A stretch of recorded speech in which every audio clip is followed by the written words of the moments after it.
couple of these for violas and violins a couple weeks ago. Hello, everybody. This year's.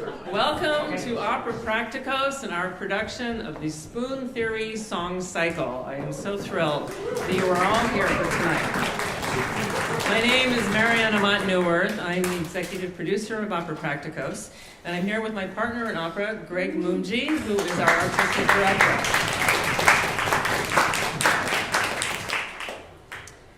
Today's presentation features words that are written by Christine Miserandino, interwoven with art songs that have been created by composers and librettists currently working in the industry. Lisa Nair, Jude Duane, Drew Swatosh, Nina Shee, Spencer Edgars and Elizabeth Howell, Jacquet Smith, and Ethan Resnick. Spoon Cycle is an idea that took seed at the opera conference in LA about a year and a half ago. Greg and I were doing the work to promote our disability-affirmative opera company, and we found many people in our industry who were eager to join the conversation about what's possible when you open up opera to everybody. Our response is what you are about to experience. This program runs just under an hour. There is no intermission. So please, for the moment, take out your phone, silence it, and while you're doing that, you can get the QR code in your program, which gives you access to our larger program and the lyrics to all of the songs. Those who are watching the live stream broadcast, hello, we've got a number of people on live stream broadcast, including my mom. Hi, Mom. You guys on live stream can find the program on the program information. There's a link to our website with the program. We do ask everyone, though, that you keep your phones. Once you have the information, please do not take any photographs or do any recording of any kind during the show. Our aim is to bring you into an intimate conversation between two dear friends as they uncover vulnerable truths that bring them closer. So I ask you to hold your applause throughout the program and allow yourself to dwell in the liminal space between the words and the music. Except for right now, where I'm about to introduce Eman Rimawi-Doster, who will be speaking the words of Song Cycle. So please come up, Eman. You can give her a great applause, and we can get started.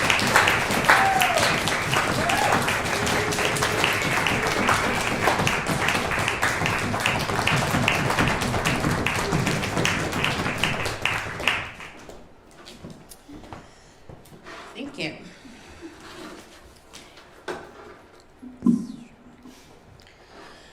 The Spoon Theory by Christine Miserandino. My best friend and I were in the diner talking. As usual, it was very late and we were eating French fries with gravy. Like normal girls our age, we spent a lot of time in the diner while in college, and most of the time we spent talking about boys or music or trivial things that seemed very important at the time. We never got serious about anything in particular and spent most of our time laughing. As I went to take some of my medicine with a snack, as I usually did, she watched me with an awkward kind of stare instead of continuing the conversation. She then asked me out of the blue what it felt like to have lupus and be sick. I was shocked, not only because she asked this random question, but also because I assumed she knew all there was to know about lupus. She came to the doctors with me. She saw me walk with a cane and throw up in the bathroom. She had seen me cry in pain. What else was there to know?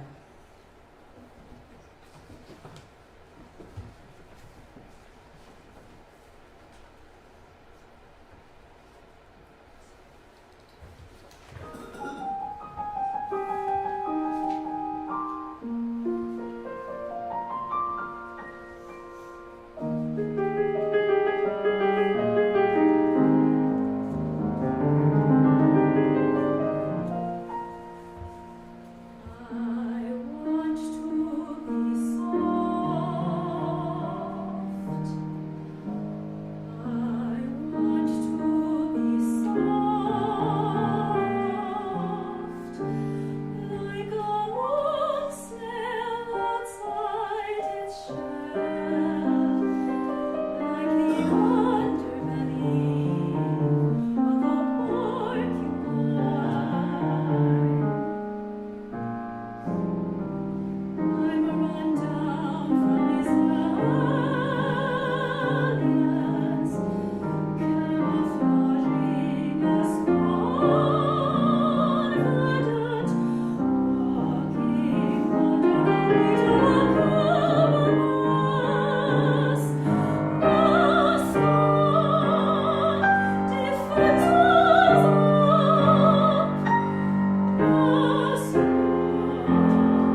I started to ramble on about pills and aches and pains, but she kept pursuing, and she didn't seem satisfied with my answers.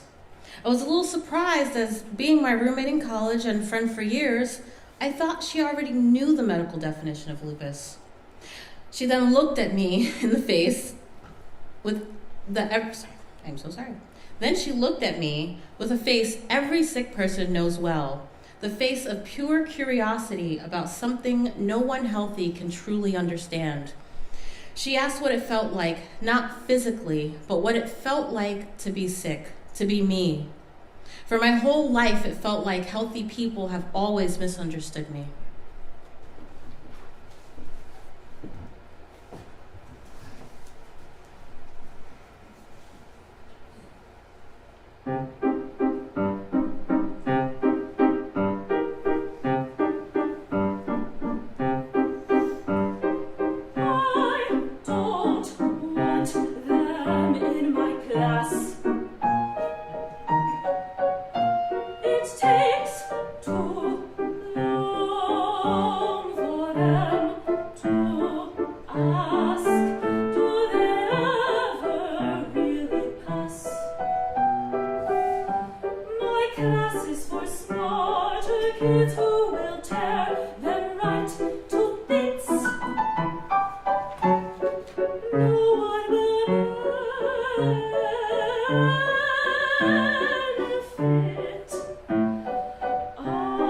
I don't want them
As I tried to gain my composure, I glanced around the table for some help or guidance, or at least to stall for some time. I was trying to find the right words. How do I answer a question I never was able to answer for myself? How do I explain every detail of every day being affected and give the emotions of a sick person who goes through it with clarity? I could have given up, cracked a joke like I often do, or changed the subject. But I remember thinking, if I don't try to explain this, how could I ever expect her to understand? If I can't explain this to my best friend, how could I explain my world to anyone else? I had to at least try.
Can I live?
At that moment, the spoon theory was born. I quickly grabbed every spoon on the table. Hell, I grabbed some of the spoons off the other tables. I looked her in the eyes and I said, "Here you go, you have lupus." She looked at me slightly confused, as anyone would when they were being handed a bouquet of spoons. The cold metal spoons clanked in my hands as I grouped them together and shoved them into her hands. I explained that the difference between being sick and being healthy is having to make choices, or to consciously think about things when the rest of the world doesn't have to. The healthy have the luxury of a life without choices, a gift most people take for granted.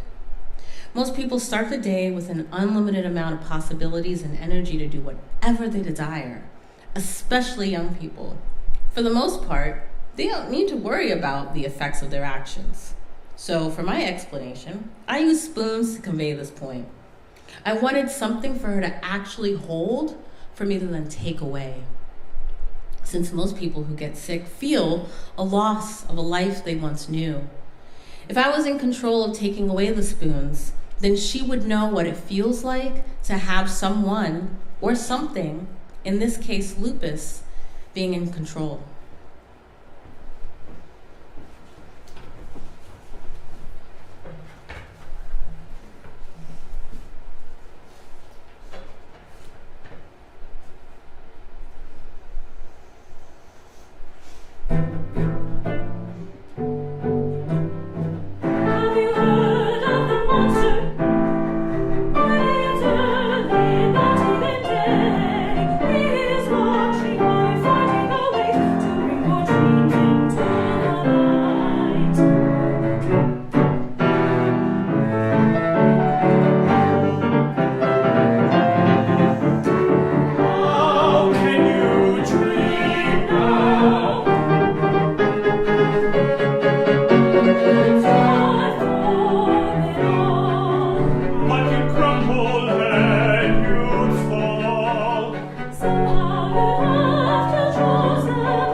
I asked her to count her spoons.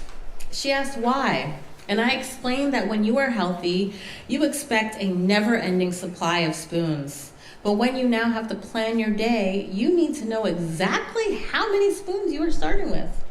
It doesn't guarantee that you might not lose some along the way, but at least it helps to know where you are starting. She counted out 12. She laughed and said she wanted more. I said no. And I knew right away that this little game would work. She looked disappointed, and we didn't even start yet. I wanted more spoons for years, and I haven't found a way to get them, so why should she? I also told her to always be conscious of how many spoons she had, and not to drop them because she can never forget she has lupus. I asked her to list off the tasks for the day, including the most simple. As she rattled off daily chores or just fun things to do, I explained how each would cost her a spoon. When she jumped right into getting ready for work as her first task of the morning, I cut her off and took away a spoon. I practically jumped down her throat. I said, "No, you don't just get up. You have to crack open your eyes and then realize you're late. You didn't sleep well the night before. You have to crawl out of bed. And then you have to make yourself something to eat before you can do anything else. Because if you don't, you can't take your medicine. And if you don't take your medicine, you might as well give up all your spoons for today and tomorrow too." I quickly took away a spoon, and she realized she hasn't even gotten dressed yet. Showering cost her a spoon, just for washing her hair and shaving her legs. Reaching highs and lows that early in the morning could actually cost more than one spoon. But I figured I would give her a break. I didn't want to scare her right away. Getting dressed was worth another spoon. I stopped her and broke down every task to show her how every little detail needed to be thought about. You cannot simply just throw clothes on when you're sick. I explained that I have to see what clothes I can physically put on. If my hands hurt that day, buttons are out of the question. If I have bruises that day, I need to wear long sleeves. And if I have a fever, I need to wear a sweater to stay warm, and so on. If my hair is falling out, I need to spend more time to look presentable. And then you need to factor in another 5 minutes for feeling bad that it took you 2 hours to do all of this. I think she was starting to understand when she theoretically didn't even get to work and she had 6 spoons left. I then explained to her that she needed to choose the rest of her day wisely, since when your spoons are gone, they are gone. Sometimes you can borrow against tomorrow's spoons, but just think how hard tomorrow will be with less spoons. I also needed to explain that a person who is sick always lives with this looming thought that tomorrow may be the day that a cold comes, or an infection, or any number of things that could be very dangerous.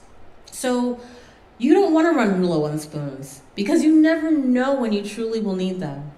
I didn't want to depress her, but I needed to be realistic. And unfortunately, being prepared for the worst is part of a real day for me.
For breakfast.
friend is a knife.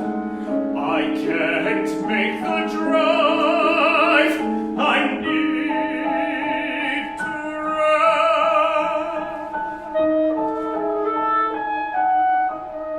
rest. I should invest in more silverware. It might relieve some despair.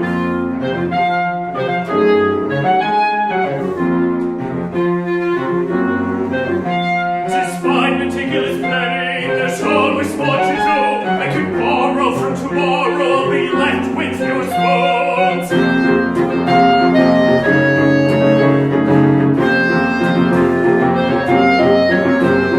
Trapped in a bag of bones, feeling suffocated and doomed. In my depression, I'm learning the journey of self-compassion and accepting the limitations I have. 12 spoons. I must weigh my options.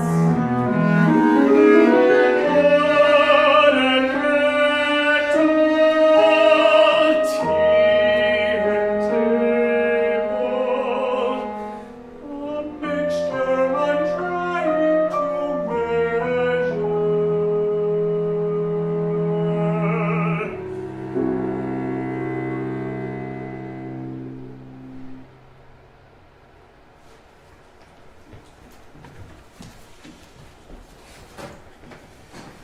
We went through the rest of the day, and she slowly learned that skipping lunch would cost her a spoon, as well as standing on the train or even typing at her computer too long. She was forced to make choices and think about things differently. Hypothetically, she had to choose not to run errands so that she could eat dinner that night. When we got to the end of her pretend day, she said she was hungry. I summarized that she had to eat dinner, but she only had 1 spoon left. If she cooked, she wouldn't have enough energy to clean the pots. If she went out to dinner, she might be too tired to drive home safely. Then I also explained that I didn't even bother to add in this game that she was also nauseous, that cooking was probably out of the question anyway. So she decided to make soup. It was easy. I then said it was only 7 p.m. You have the rest of the night, but maybe end up with only 1 spoon. So you can do something fun, or clean your apartment, or do chores, but you can't do it all.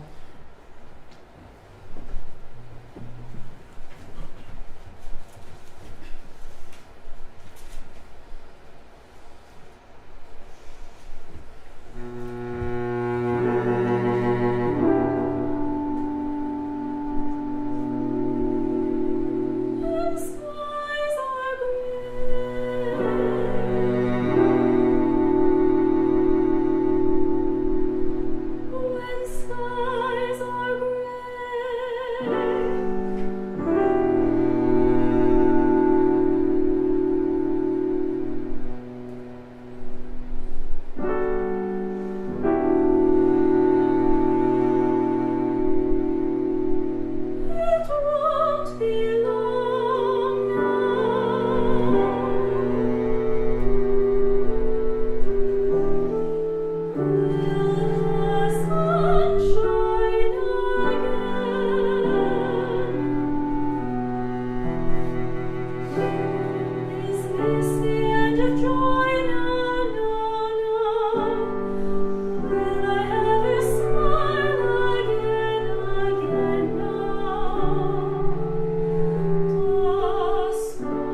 I rarely see her emotional. So when I saw that she was upset, I knew maybe I was getting through to her. I didn't want my friend to be upset, but at the same time, I was happy to think that finally, maybe someone understood me a little bit. She had tears in her eyes and asked quietly, "Christine,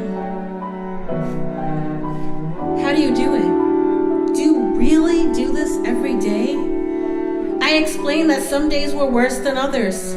Some days I have more spoons than most, but I can never make it go away, and I can't forget about it. I always have to think about it. I handed her a spoon I had holding in reserve. I said simply, "I have learned to live life with an extra spoon in my pocket, in reserve." You need to always be prepared. It's hard. The hardest thing I've ever had to learn is to slow down and not to do everything. I fight this to this day. I hate feeling left out, having to choose to stay home or to not get things done I want to. I wanted her to feel that frustration. I wanted her to understand that everything everyone else does comes so easy. But for me, it's 100 little jobs in one. I need to think about the weather, my temperature that day, the whole day's plans before I can attack any one given thing. When other people can simply do things, I have to attack it and make a plan like I'm strategizing a war. It is in that lifestyle, the difference between being sick and being healthy. It is the beautiful ability to not think and just do. I miss that freedom. I miss never having to count spoons.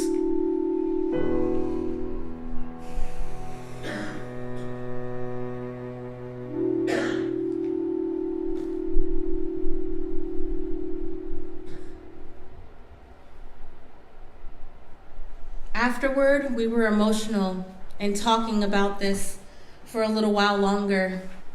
I sensed she was sad. Maybe finally she understood.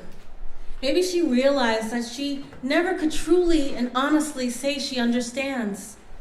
But at least now she might not complain so much when I can't go out for dinner some nights, or when I never seem to make it to her house and she always has to drive to mine. I gave her a hug, and when we walked out of the diner, I still had one spoon in my hand, and I said, "Don't worry. I see this as a blessing." I have been forced to think about everything I do. Do you know how many spoons people waste every day? I don't have room for wasted time or wasted spoons, and I choose to spend this time with you.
Ever since this night, I've been able to finally breathe a sigh of relief, because now I can use spoon theory to explain my life to many people.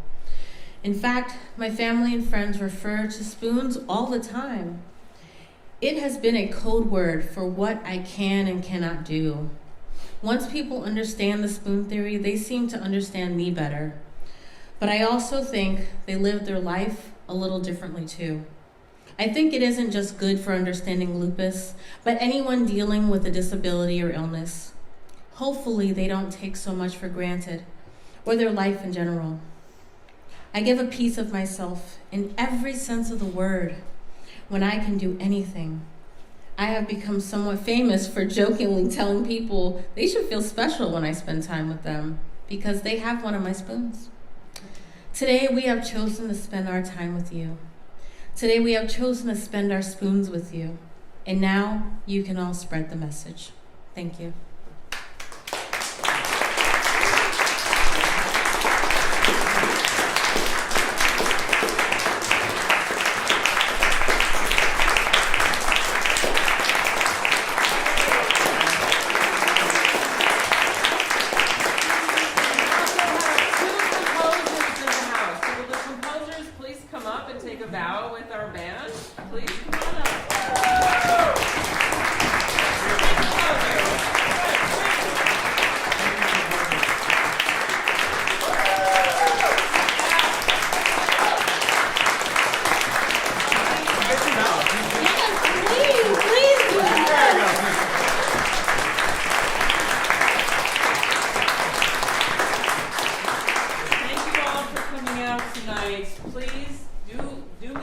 your friends about Opera Praktikos, and give generously for year end coming up. We have some big plans for next year and the year after. So we are very excited, and we are honored to be working with such extraordinary musicians and an extraordinary audience. Please join us for a reception outside. Thanks to the Mumji family, and thank you all for coming tonight.